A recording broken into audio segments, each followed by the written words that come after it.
You ever get the feeling that everything in America is completely fucked up? Hello, here's Movie Fanatic Nate coming at you to review the teen slash high school slash drama movie by the name of Pump Up the Volume. I came across this DVD years ago for $2 and not having seen it for quite a while and never really, I don't think I really owned it. I thought, oh, it's got Samantha Mathis in it and it's kind of a classic movie from 1990, I think. So let's own it for $2, never having owned it before, and at the time, well, even now still, I think this is the best version, unfortunately, available on home video. And then subsequently for $1 I found this, the soundtrack. So I'm like, what the hell, for $3 I got the DVD of the movie and the soundtracks on CD, so that's kind of cool. So what do you know? So I'm coming at you to review this movie here.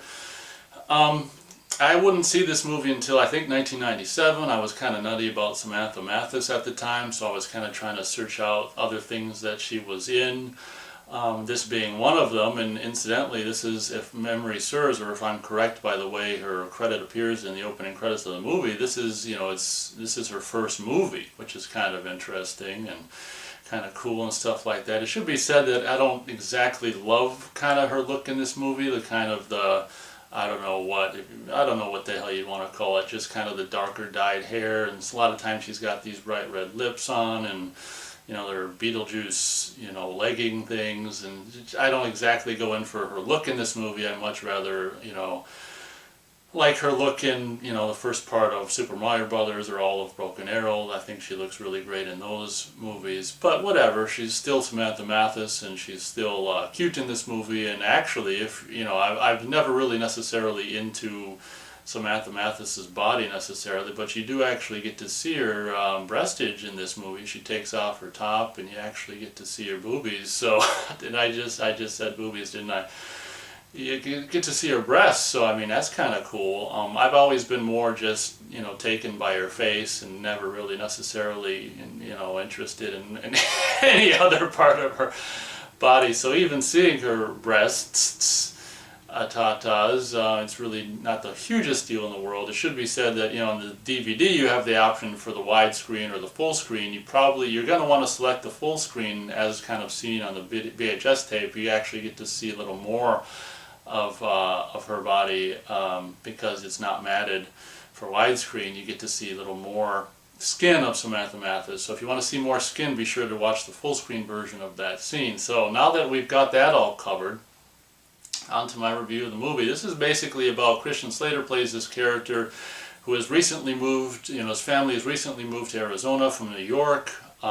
His dad, I guess, is some school board, I don't know what the hell he is, some bigwig with the school or whatever like that, and has come to Arizona to, presumably higher paying job or whatever, this and that. His dad basically got him, Christian Slater character left all kinds of, I think his name is Mark, so we'll say that. Mark left all his friends behind, obviously, in the East Coast, and his dad got him a shortwave radio to broadcast, to I guess talk to his friends. I don't know if it was supposed to be a one-way talk or whatever. I don't know. Just tune in on Monday, every night at 7, and I'll tell you, we'll do a one-way conversation. They don't really go into the specifics about what the shortwave radio plan was. Not like he was going to be able to reach his friends in the East Coast from Arizona. That's like over halfway across the country, I think. So anyway, basically this movie revolves around this Christian Slater character. Mark, I think, is his name. If it's not, we'll call him Mark. I can't remember. It was basically just like, so many other teenagers in high school, is just in particularly having, being in a new school in a new state and moving over halfway across the country, just feels really alienated, like so many high school students, and uses the shortwave radio thing to actually just broadcast into the night, and in the basement of his parents' house where he lives, he does these nightly broadcasts like at 10 p.m. where he just flips it on and plays some music and just talks about his feelings and stuff like that. It should be said that, like, I watched this last week and then I rewatched it last night, and I think pretty much everything the character of Christian Slater's character says in this movie, I've seen it twice now within the last week.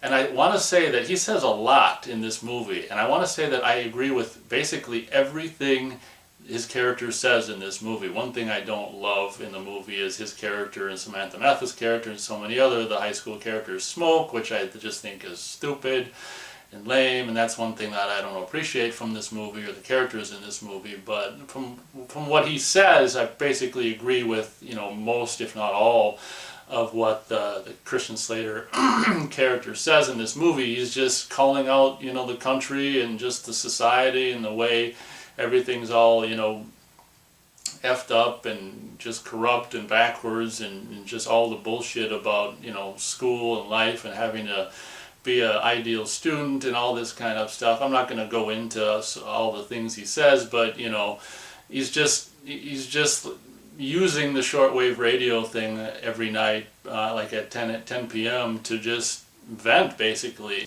So basically this movie is just about the beginning of this movie, where he's got a following, but not huge, and over the progression of this movie, he just gets more and more of a following, and from basically, since, you know, from basically people, the kids at his high school, the movie revolves around his basically high school. And I don't think he says he goes to this particular high school, but he says he hates it or whatever. So, you know, Samantha Mathis' character playing Sherlock Holmes, not really, but kind of, she's kind of a detective in this movie. She kind of figures out that, well, because he, you know, goes on and tirades about how much he hates this particular high school, he must go here. Throughout the course of the movie, Samantha Mathis' character gets more and more hints, and she's trying to, you know, figuring out that, you know, this radio guy who's known as, it's HHH, you know, Happy Harry Hardon, I want to say, was the name of this character goes by. He's a character who, you know, pretends to whack off on air and just do all these kind of just gross and, you know, antics, playing music and also talking about serious thoughts and issues he wants to talk about. She, over the course of the movie, figures out more and more and kind of zeroes in on Christian Slater. Christian Slater character says something when he's talking to someone, the suicidal kid online, I think, or not online, on the phone. He's got a P.O. box, which is kind of cool, which really makes the movie a lot more interesting. He's got a P.O. box so people can send him letters, and if they write down their phone numbers, he's basically guarantees to call them. And there's this one, you know, towards the, you know, first third of the movie, there's a suicidal kid who writes them and has them call him, and he's talking to him. And I think without really knowing it, Christian Slater kind of divulges a little bit of his personal life, you know, about, you know, him at high school and eating lunch in a stairwell, reading a book. So then, like, the next day or a couple days later, whatever, Samantha Mathis is looking around at lunch and finds this, you know, obviously this Christian Slater character eating lunch in a stairwell, reading a book. So it's kind of like, and at that moment, I think she confronts him as being, you know, Happy Harry Hardon or whatever the hell the character calls himself. And I think at that point he's just, you know, it should be said that, you know, the Christian Slater character in high school is just very shy and reserved and subdued and stuff, and the exact opposite of his persona on the radio. I mean, obviously being on the radio and just basically just a voice on the radio that no one knows about. He can basically be himself, is how this movie plays it. It's really kind of a cool outlet, because through anonymity and also not being able to be seen, and he actually uses a voice processor, so it kind of makes his voice sound a little different and goofy. He's able to not have the fear of, you know, whatever, being judged or whatever, and just he's able to be himself, which is a really kind of a cool idea in this movie. So when he's confronted by Samantha Mathis initially, he's just kind of, you know, has his head down, walks away. I don't know what you're talking about, whatever. I think he denies it. But later on, you know, Samantha Mathis' character also sends him these things to the P.O. box and stuff. And I can't remember, you know, how I guess she. Oh, I know. She probably just follows this. She just follows Mark probably after school to him to the P.O. box, and that's when, obviously seeing him take out, her letter. Her letters are always written on red paper with black ink, obviously in a red envelope. So obviously, she knows at that moment that it's him, and he can't deny it. So that's really kind of cool. You got this cute, albeit wearing all this kind of, Beetlejuice clothes and stuff. This cute hot girl, basically figuring out, doing her detective work and figuring out, who this character is, kind of halfway through the movie and stuff. So it's really kind of a cool movie. So while that's going on with Samantha Mathis, as the movie progresses and she slowly, tries to figure out more and more who this character is, his following at the high school, the Happy Harry Hardon or whatever, following is getting bigger. The kids actually are selling tapes of the broadcast, in class, or on the school grounds. They're playing like at lunch or whatever. It's Arizona, so these lucky bastards have lunch outdoors and stuff, and they're playing, his snippets of the show on the boom boxes and stuff, where he's got the music and he's talking about, quote unquote controversial issues. Well, controversial to the order of the school, and the order that controls the schools and so forth. But what's basically ends up happening, as does happen in reality and has happened and continues to happen, is when he's just, he got these thoughts alone in his basement and stuff, he's not really a threat. But the more people that listen, and the more of a following this character gets with his quote-unquote subversive or, dangerous ideas, anti-establishment or anti-order, or, ideas and stuff, the more of a following he gets, the more the school is, obviously, because they've got their order that they like to maintain, obviously, so they get more and more, unhappy about the situation of this kid, causing chaos, in their school order, if you will. So throughout the course of the movie, the school officials are clamping down, or trying to clamp down on him, and not trying to figure out who he is. And since his dad is a school employee or whatever, this Christian Slater character has access to, basically documents and phone numbers and stuff of staff that he wouldn't ordinarily have access to. And what he comes to learn, basically, the school he goes to is this high, this high scoring, or has got this great reputation for having, such high scoring students and all this crap. Well, basically what ends up happening, or what they end up finding out throughout the course of the movie is, and this happens right at the beginning, where like the school, the school staff or whatever is zero, how do you say that? Zeroing in on certain students and pulling them aside, and basically, either threatening them, or, intimidating them to drop out, or expelling them. It's a kind of a thing that happens really under the radar. It's not a big, huge plot point. It's kind of something that's just spoken here and there. But what ends up being discovered is, the way the school is really fraudulent. It should be said, the principal of this school is Granny Ruth from Annie. I want to say it's Annie Ross, who plays. The only other stuff I really know her from is, playing Granny Ruth in Basket Case 2 and 3. Of course, she plays the bitch, corrupt high school principal in this movie, and basically what she's doing is basically expelling or bullying kids to drop out, or expelling them, kind of what she would term, underperforming students that have bad SAT scores. Well, the way to keep, this fraudulent bitch figures, the way to keep her, basically her SAT scores high, is to get rid of the kids that have low SAT scores. So how pathetic is that? And it's probably based in reality. I'm sure all this shit's has really gone on, or is really going on in school, because school is just a bunch of bullshit, corrupt horse shit. So, this movie is really, really, really, kind of chock full of all kinds of stuff. And to be honest, right away, within the first 10 or 15 minutes, Christian Slater character says so much on the radio and stuff that you've almost, 15 minutes into the movie, you get like more kind of, substance and stuff to think about than you do in most of all movies that come out in a year these days. It's really, really, for being like a teen kind of high school movie, it's probably one of the most thought-provoking and what I would regard as probably important, teen slash high school movie I've ever seen. I think this thing is absolutely amazing, and that's why I had to watch it twice within the last week. Fantastic.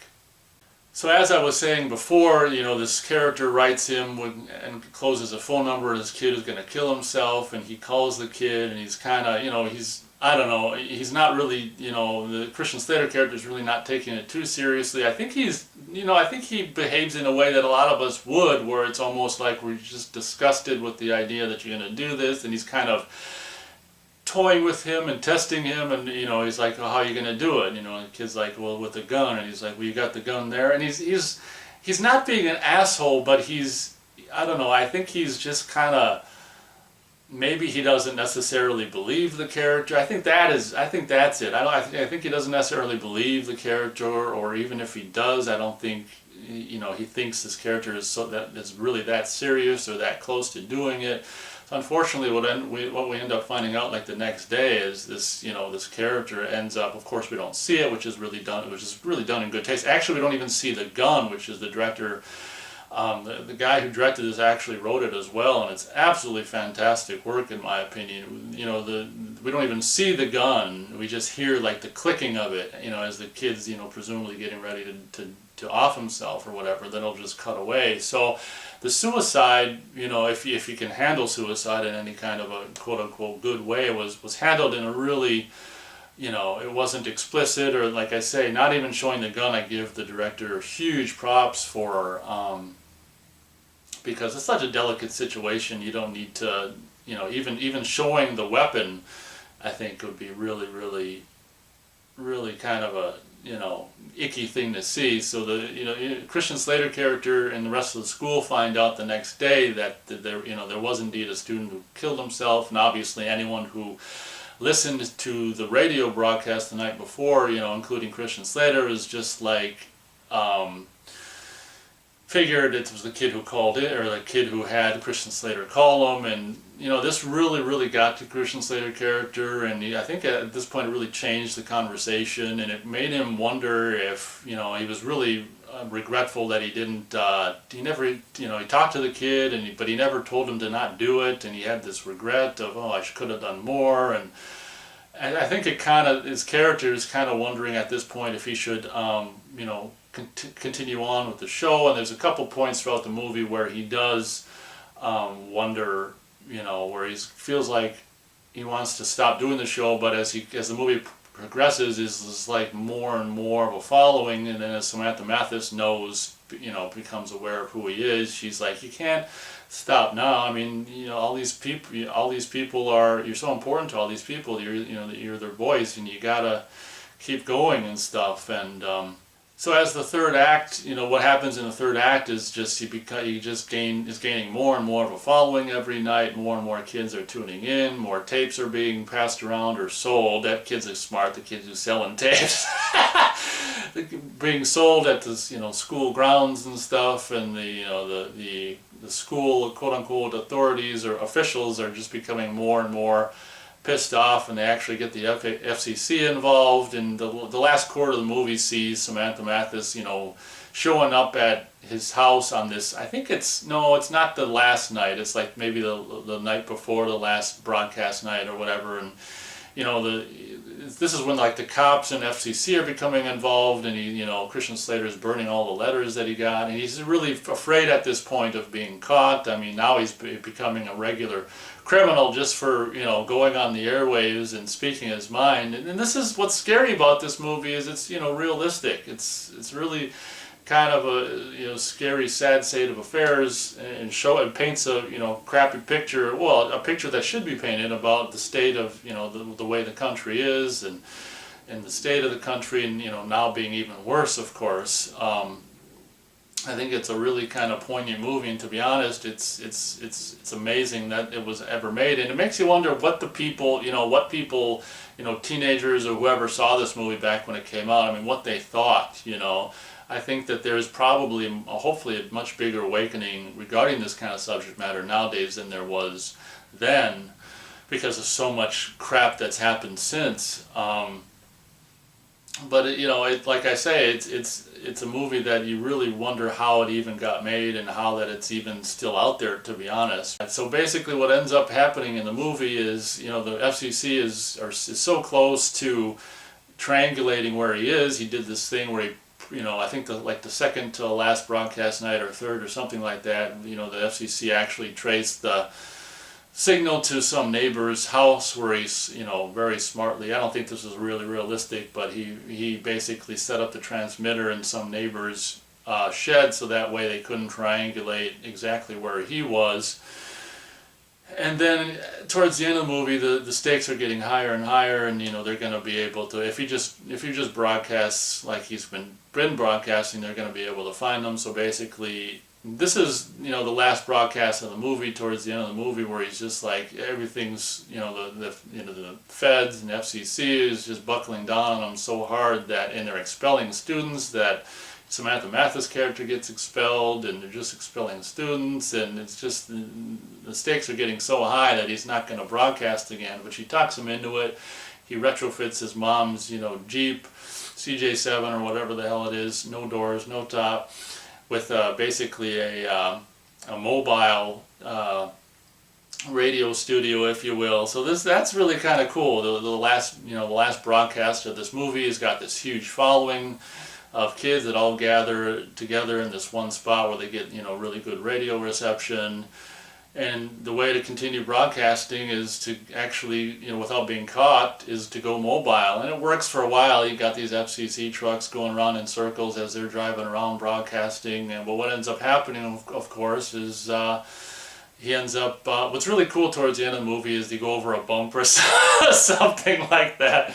And the voice processor breaks, and he's just like, you know what, I'm just gonna, it doesn't really change his voice that much anyway, but I'm just gonna screw the voice processor and go, be me, and hello, this is me, and without the voice processor, even though it doesn't sound much different. And there's this point right at the end where the stakes are really high, and the feds are, FCC's on his tail, and they, go down and drive right through kind of where the kids all gather to listen to the broadcasts, and they can see him, and he's like, at this point, he's right moments away from being caught by the feds and all this crap, and police and crap, and he's like, basically at this moment, he's saying, do this yourselves, create your own voice, get on the air, be heard by, yourself, basically telling other people to do what he's done. And unfortunately, the character ends up being taken into custody by, the feds / police, / authority, whatever the hell you want to call these people. I don't know if I can even call them people. But, so unfortunately, the movie's got a message that's dead on, but like I said, just like so many other movies, like Dead Poets Society, it's produced by the same system that the characters in the movie revile and absolutely loathe. And like so many of these movies, it's the kind of pro-system or pro-order ending, if you will, where at the end of Dead Poets Society, it's a movie I've already reviewed on this channel. I mean, the Robin Williams character is fired, and at the end of this movie, the Christian Slater character is arrested. So basically, it's them, it's them, the system saying this story, but also saying at the end of the movie, if you do, this is a nice story and everything like this, but if you do this, if you, try to fight the system, we will win. And so that's kind of a shitty, shitty thing, kind of mocking, if you will, by having a very poignant movie, but then saying, well, you can't, you can try, but you can't beat the system. So that's their way of, although they give you this great anti-authoritative or anti-authority movie, they do end it with a very authoritative, ending, which is saying, you can't win. You can't fight us and win. So that's kind of a bummer. But I'm not saying I'm being hard on the movie for that. I'm just saying that that's just kind of a bummer. But what is cool about the ending of this movie is, as you know, as the paddy wagon with the Christian Slater character is being driven away, and as it's slowly fading out, we have these, you know, sounds of these other other teens or high school students, you know, starting their own radio stations or channels or whatever, speaking their own voice. So basically, the movie ends on a kind of a it ends positive, because Christian Slater, you know, ignited a spark, which is, you know, igniting a brush fire, if you will, of rebellion and all this kind of stuff.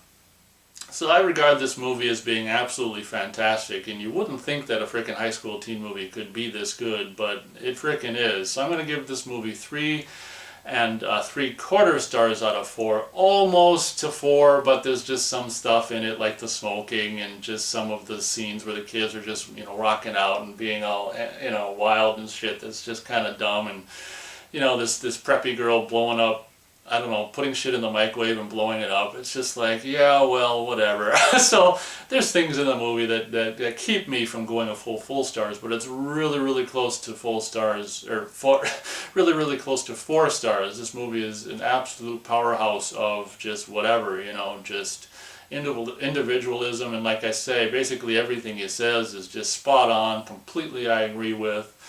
Oh, also what ends up happening at the end of the movie is, you know, his dad being a kind of a high school official or whatever the hell he is. I can't remember his exact title, but he ends up being a hero at the end of the movie, because they actually, along with the woman who played that one woman in the remake of Little Shop of Horrors, she's a teacher, a good teacher that actually got fired because she was a good teacher and didn't agree with you know, the authoritative, you know, the whatever maniacal authority of Granny Ruth. I call her Granny Ruth, Annie Ross character. So there's a good teacher that gets fired, and she ends up digging into stuff and finding out this thing that I talked about earlier in the review, where, you know, Granny Ruth, Annie Ross character principal is, you know, is basically getting rid of lower performing students to try to keep her school all high performing and all this crap. And that, you know, I almost forgot to mention that, you know, the criminal behavior of that principal ends up being brought to light, which is actually cool, that, you know, that she didn't get away with it. So that's kind of cool. So I guess that kind of makes up for Christian Slater being caught in a way. You know, that crappy high school principal being found out, and basically Christian Slater's dad can be the hero, and by saying, you know, she's gonna basically be fired from that job or something like that. So that's kind of cool. So a very highly recommended movie. Unfortunately not on Blu-ray, but it is on DVD with anamorphic, you know, 1.85 widescreen transfer, also a full screen option, which, as I said, you're going to want to watch the full screen option of the Samantha Mathis taken off her top. You're going to see more skin. Thank you very much for watching my review, and as always, I'll catch you next time. I was trying to figure out where I was going to say this. I think I'll say it here. Talk hard.